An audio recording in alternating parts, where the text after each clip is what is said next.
6일부터 생활 속 거리 두기가 시작된 가운데 대구시는 정부 지침보다 한층 강한 방역 대책을 추진하기로 했습니다. 대구 경북 코로나19 신규 확진자 수가 연일 0명을 기록하고 있지만 경산에서는 한 달간 매일 재양성 판정을 받는 환자가 발생하고 있습니다. 영양군에서는 코로나19 여파로 산나물 축제가 무산되며 직격탄을 맞은 농가를 돕기 위해 영양군이 팔을 걷어붙였습니다. 대구시가 1인 가구 긴급 생계자금 지급 기준을 상향 조정하며 추가로 혜택을 받는 1인 가구가 늘어나게 됐습니다.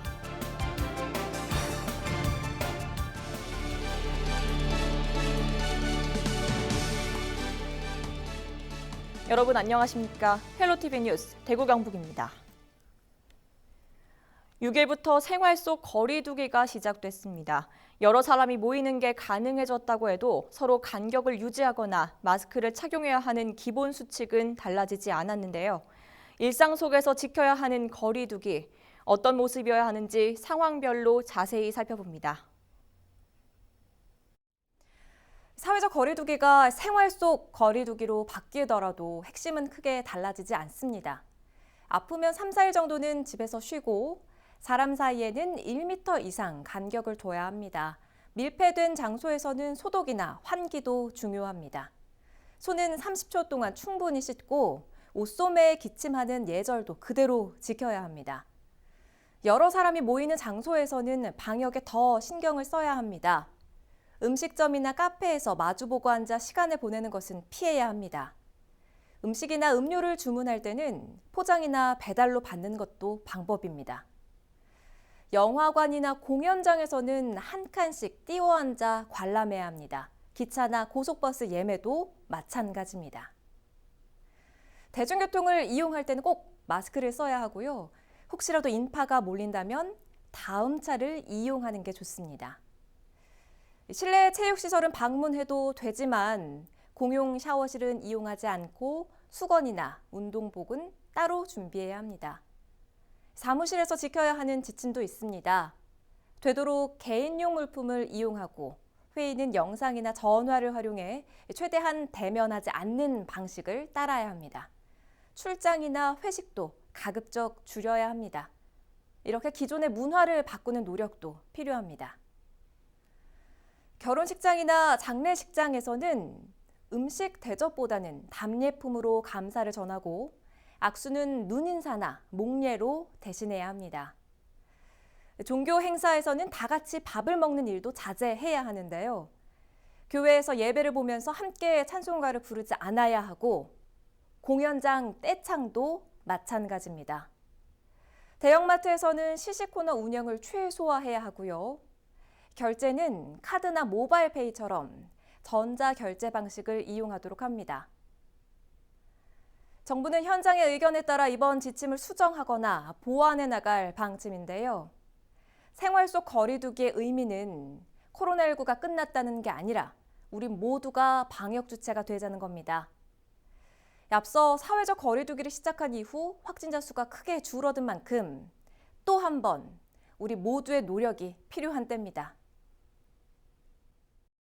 네, 이렇게 생활 속 거리 두기가 시작됐지만 대구시는 생활 방역으로 전환하기엔 아직 이르다는 입장인데요. 대구시는 마스크를 쓰지 않을 경우 벌금을 부과하는 등 정부 지침보다 한층 강한 방역 대책을 추진하기로 했습니다. 권미경 기자입니다. 두 달 새 분위기가 많이 달라졌습니다. 전통시장에는 다시 활기가 돌기 시작했습니다. 도심 공원과 번화가도 사람들로 북적입니다. 그냥 예전만큼 돌아온 것 같아요. 사람들도 많아진 것 같고 식당도 붐비는 것 같고요. 심리적으로 걱정은 훨씬 덜해졌는데 아무래도 조심하는 마음에서. 6일부터 사회적 거리 두기가 생활 속 거리 두기로 전환됐습니다. 하지만 대구시는 생활 방역은 아직 이르다는 입장입니다. 코로나19 대유행을 겪은 데다 감염 경로를 알 수 없는 환자들이 여전히 나오고 있기 때문입니다. 대구시는 정부 지침보다 한 단계 강한 지침을 적용키로 했습니다. 대중교통과 공공시설에서 마스크를 쓰지 않으면 벌금을 매길 예정입니다. 다중이 이용하는 교통수단과 공공시설을 이용할 경우 마스크 쓰기 의무화를 행정명령으로 발동합니다.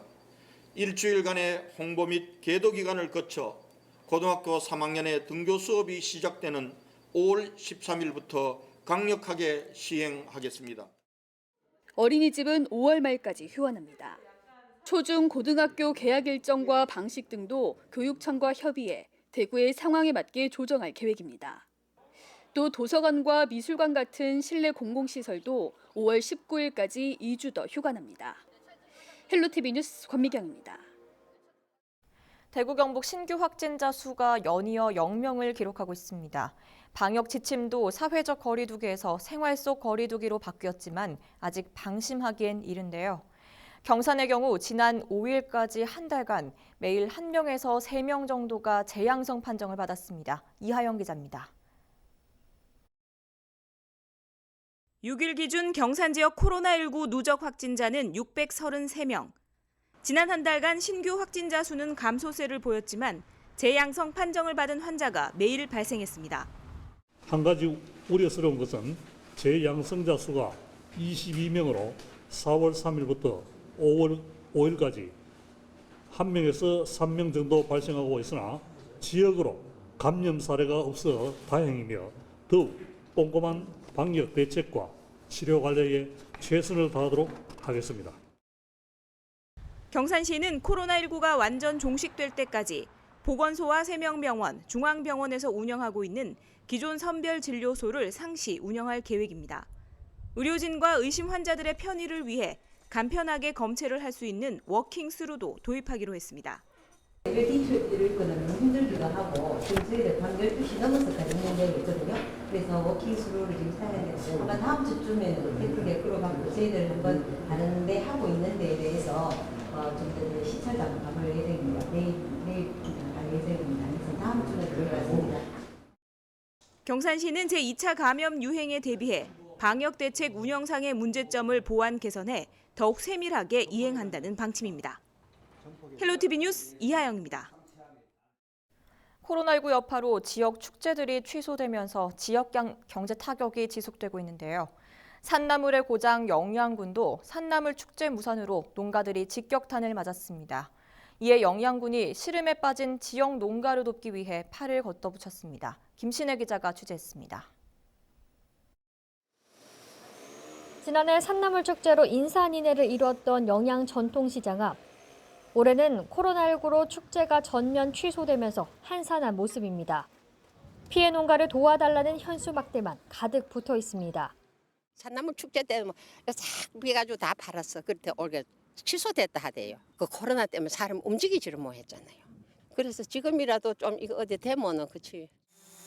제철 산나물의 절반 이상이 축제 때 판매되는 만큼 농가들이 직격탄을 맞은 겁니다. 남은 제철 산나물 판로를 확보하는 게 과제로 남았습니다. 비슷한 시각, 택배 포장 작업이 한창입니다. 경북 공식 농특산물 쇼핑몰에서 주문이 들어온 산나물입니다. 영양군이 시름에 빠진 농가를 돕기 위해 온라인 특별 판매전을 열어 지원에 나섰습니다. 또 생산 농가를 위해서도 택배비 50%와 박스 구입 비용 70%를 지원합니다. 농민의 땀과 정성으로 키운 영양 청정 산나물을 전국에 계신 소비자들께 전하고자 많은 준비를 했습니다. 여러분의 착한 소비로 농가에도 도움 주고 건강까지 챙기시길 바랍니다. 영양 산나물 많이 구입해 주십시오. 영양군은 이달 말까지 영양 5일장에서 직거래 장터를 열고 부산 경남 소비자들을 위한 백화점 특판 행사도 마련할 계획입니다. 헬로티비 뉴스 김신혜입니다. 코로나19 신규 확진자가 급격히 줄면서 생활 속 거리두기가 시작됐습니다. 2달 넘게 이어지던 온라인 수업도 다음 주부터 순차적으로 등교 수업으로 바뀌는데요. 학업을 안정화하고 돌봄 부담을 덜 수 있다는 기대감 속에 재확산 우려가 교차하고 있습니다. 한재영 기자가 취재했습니다. 2달 넘게 미뤄졌던 등교 수업이 다음 주부터 시작된다는 소식에 고3 수험생들은 대부분 반겼습니다. 온라인 계약했을 때 집에서 하는 게 어떻게 보면 학교처럼 규칙적이지 않았는데 그래도 일정한 과제가 나오다 보니까 그래도 유지할 수 있었고 이제 완전히 등교 계약하니까 그래도 이제 완전한 수험생 체제로 할 수 있어서 좋은 것 같습니다. 부모 계약이라는 신조어가 등장할 만큼 돌봄 부담을 크게 느꼈던 초등학교 저학년 학부모들도 기대를 나타냈습니다. 하지만 혹시나 학교 내에서 집단 감염이 발생하지 않을까 불안감도 떨치지는 못합니다. 친구들이랑 모여서 같이 활동하고 학습하면 더 좋기는 하겠지만 아직까지 코로나가 다 없어진 게 종식된 게 아니기 때문에 가서 애들이 마스크를 잘 쓰고 있을지도 걱정이고 급식도 사실 걱정이 되고요. 등교 일정이 잡힌 만큼 학교 내 방역 지침도 마련됐습니다. 마스크 착용과 발열 검사는 기본이고 급식의 학년별 순차 배식, 확진자 발생 대응을 위한 모의 훈련 등도 실시됐습니다. 마스크나 손 세정제 같은 위생용품은 학교에 충분히 구비를 하고 있고요. 또 대규모 학교에는 열화상 카메라를 보급을 해서 위생관리에 철저를 기하고 있습니다. 학생들이 등교하면은 안전하게 공부할 수 있도록 최선의 준비를 갖추고 있습니다. 하지만 교사가 수업과 방역 관리까지 해야 한다는 것에 대한 부담도 지적됩니다. 수업은 물론 자칫 방역에 허점이 생기면 집단 감염으로 이어질 수 있는 만큼 내실 있는 예방책이 필요하다는 것입니다. 유증상자가 발생했을 때 그런 조치라던가 학생 간 거리 두기, 교실 안에서의 교육 활동이 과연 제대로 이루어질 수 있을까에 대한 우려가 크고요. 그래서 임시적으로라도 보건 인력, 그다음에 방역 전문 인력 같은 것들 충원하는 것이 좀 필요하지 않을까. 코로나19의 여파로 미뤄졌던 등교 수업, 일상의 복귀가 재확산으로 이어지지 않도록 체계적인 준비와 생활 속 거리두기에 대한 자발적인 동참이 중요합니다. 헬로티비 뉴스 한지영입니다. 오는 13일부터 고등학교 3학년뿐 아니라 전교생 60명 이하인 소규모 초중학교에서도 등교 수업이 시작됩니다. 경북도교육청은 소규모 학교의 경우 학생 간 밀집도가 낮고 돌봄 수요도 높아 조기 등교 수업에 대한 필요성이 꾸준히 제기돼 왔다며 오는 13일부터 전교생 60명 이하인 초중학교도 등교 수업이 가능하다고 밝혔습니다. 경북도 내 소규모 초중학교 300여 곳 중 13일 등교를 신청한 학교는 130곳 정도입니다.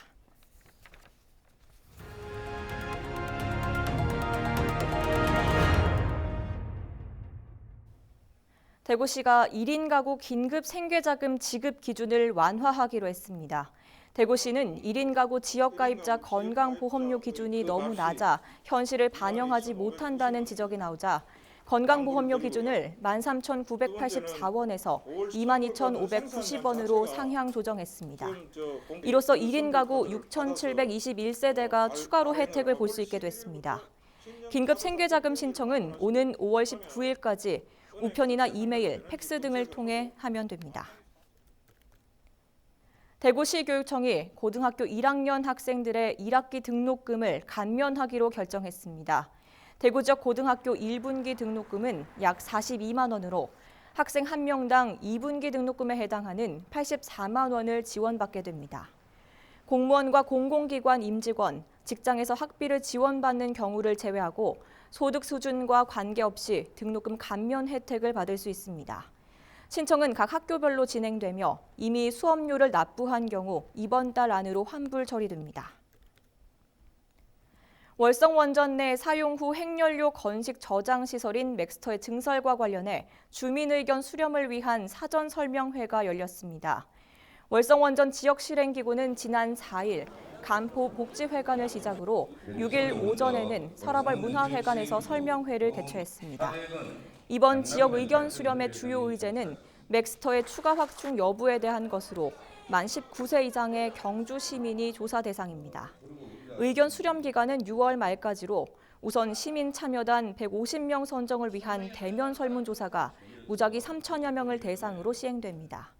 선정된 시민 참여단은 수기학습과 워크숍, 종합토론회 등을 통해 심도 있는 검토를 거쳐 의견을 제출할 예정입니다. 한편 경주 학부모연대와 환경운동연합 등 지역 시민사회단체 대표들은 맥스터 증설에 대해 주민투표로 결정할 것을 촉구하고 있습니다. 경주시가 이르면 다음 달부터 지역 상품권 경주페이를 발행합니다. 경주페이는 선불 충전식 IC카드 상품권으로 지정 금융기관이나 어플리케이션을 통해 발급받을 수 있으며 일부 대규모 점포를 제외하고 IC카드 단말기가 설치된 경주 시내 사업장 어디에서나 사용 가능합니다. 경주시는 코로나19 사태로 침체된 지역경제 회복을 위해 올해 사용 금액의 10%를 적립금으로 되돌려줄 예정입니다. 코로나19와 싸우고 있는 의료진들에게 경의를 표하기 위한 일명 덕분에 챌린지에 경북도청 청년 공무원들이 참여했습니다. 덕분에 챌린지는 존경합니다를 뜻하는 수어 동작과 함께 사진을 찍고 SNS를 통해 다음 사람을 지목하는 릴레이로 많은 시민들이 참여하고 있습니다. 경상북도 청년 공무원 100여 명도 6일 오전 도청 광장에 모여 덕분에 챌린지를 진행해 대구 경북 의료진들에 대한 존경의 마음을 전달했습니다. 경북도의회가 6일 제315회 임시회를 열고 15일간의 일정에 돌입했습니다. 6일 임시회 본회의에서는 4.15 재보궐선거에 당선된 이동업, 권광택, 정근수 의원이 처음 등원했습니다. 도정 질의에서는 기획경제위 박연환 의원과 행정보건복지위 임미애 의원, 문화환경위 오세혁 의원의 질의가 이어졌습니다. 박연환 의원은 대구 경북 행정통합에 대한 경북도의 계획을, 임미애 의원은 코로나19 취약층에 대한 매뉴얼 개발을 촉구했으며 안동 산불 당시 간담회를 가진 이철우 도지사에 대해 질타했습니다. 오세혁 의원은 경산지방도 919호선 확장을 촉구하고 최근 발생한 교사 학생 폭행 사건과 관련해 교사의 자질과 전문성 제고에 대해 질의했습니다. 코로나19 환자들을 전담해 치료하던 영주 적십자병원이 오는 11일부터 정상 진료를 재개합니다. 병원 측은 지난달 29일자로 코로나19 환자가 전원 퇴원함에 따라 2달간 중단해온 외래 진료와 입원 진료를 11일부터 재개한다고 밝혔습니다. 영주 적십자병원은 지난 2월 23일 국가감염병 전담병원으로 지정된 이후 의료진 90여 명을 투입해 입원한 코로나 환자 187명을 전원 치료 퇴원시켰습니다. 코로나19로 감축 운행 중이던 문경 시내버스가 모두 정상 운행에 들어갔습니다. 문경시는 최근 코로나19 확산세가 진정되고 방역 체계도 생활 속 거리 두기로 전환됨에 따라 지난 2개월간 감축 운행했던 일부 시내버스 노선을 모두 정상화했습니다. 다만 아직 코로나19가 종식되지는 않은 만큼 버스 이용 시에는 반드시 마스크를 착용해달라고 당부했습니다. 대구시가 오는 12일부터 25일까지 2주 동안 광견병 예방접종을 실시합니다. 예방접종은 대구시 지정동물병원에서 선착순으로 진행되며 접종비는 3,000원입니다. 가까운 지정동물병원 현황은 구청 홈페이지나 달구벌 콜센터를 통해 확인할 수 있습니다. 경주시 충효동에 어린이공원이 조성됩니다. 경주시는 충효동 645번지 일대 1,500여 제곱미터 부지에 나무와 잔디, 의자 등을 설치해 어린이를 비롯한 시민들의 쉼터로 활용할 계획입니다. 충효지구에는 그동안 공원이 한 곳도 없어 주민들이 산책 등의 불편을 겪어왔습니다. 오늘의 날씨입니다. 목요일 우리 지역은 맑은 가운데 한낮에는 덥게 느껴질 정도로 기온이 오르겠습니다. 하지만 일교차가 크게 벌어져 옷차림에는 유의하셔야겠습니다. 자세한 날씨 전해드립니다. 7일 목요일 날씨입니다. 우리 지역 아침 기온은 9도, 한낮 최고 기온은 21도가 예상됩니다. 경북 대부분 지역이 20도 안팎으로 오르며 초여름 날씨를 보이겠습니다. 한낮에는 구름 한 점 없어 햇볕이 더 뜨겁기 때문에 체감상으로는 더 덥겠는데요. 하지만 일교차는 10도 이상 벌어집니다. 덥다고 옷을 얇게 입으면 감기 걸리기 쉬우니까요. 겉옷을 챙겨 다니며 체온 관리에 신경 쓰시기 바랍니다. 주간 날씨입니다. 이제 기온이 점차 오름세를 보이고 있습니다. 금요일 오후부터는 경북 대부분 지역에 비가 내리기 시작해 토요일까지 이어지겠는데요. 이 비가 내리고 나면 한낮 기온이 25도 안팎으로 오르는 등 봄을 지나 여름이 오고 있는 듯한 날씨를 보이겠습니다. 다만 일교차가 10도 이상 벌어지니 옷차림에는 유의하시기 바랍니다. 대기질은 당분간 깨끗하겠지만 다음 주 초부터는 미세먼지 농도가 나쁨 단계를 보이며 좋지 않겠습니다. 외출 시 마스크를 꼭 착용하시기 바랍니다. 날씨 정보였습니다. 이상으로 헬로티비 뉴스를 모두 마치겠습니다. 시청해주신 여러분 고맙습니다.